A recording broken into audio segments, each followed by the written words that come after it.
I have one last person to visit. Esther Rantzen launched the child protection charity Childline 26 years ago. And for many years she, like Savile, was one of the BBC's biggest stars. She was one of the first to be asked to comment about him following his death.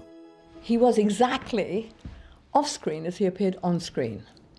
Eccentric, idiosyncratic, he was a one-off, he was his own invention, with the cigar, with shiny shell suits. Esther has agreed to watch some of the interviews gathered as part of my investigation. As I opened the door, he turned his head, and it was just his tongue that was just sort of coming out of the mouth.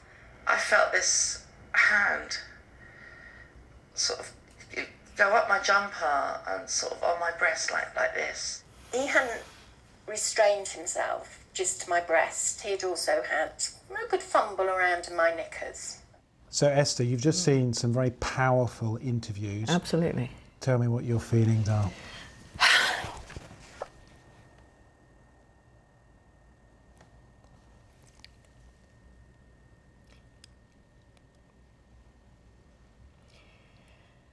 Very painful. Very distressing.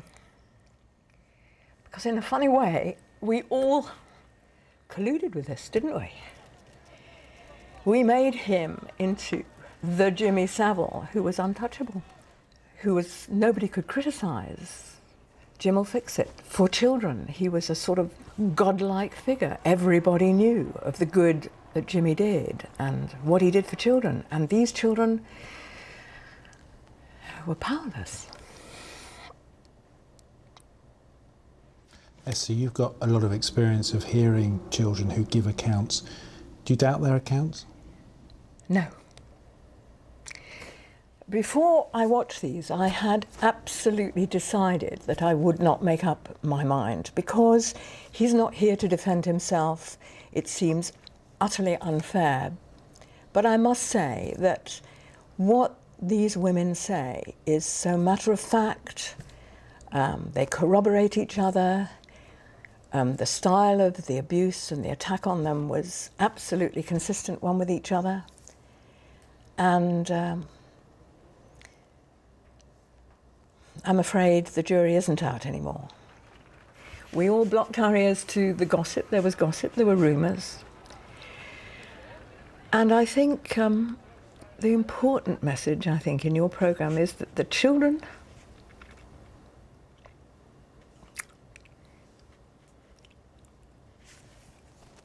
they just mustn't blame themselves.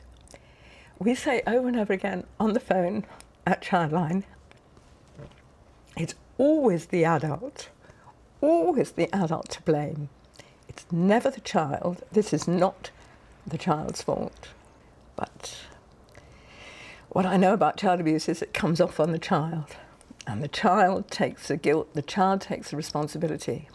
And I say to these women, don't be angry with yourselves. It's the adult to blame. And it's the adult world that created this mythical figure who was above criticism, who was above blame. And of course he wasn't. And I feel that we, in television, in his world, in some way colluded with him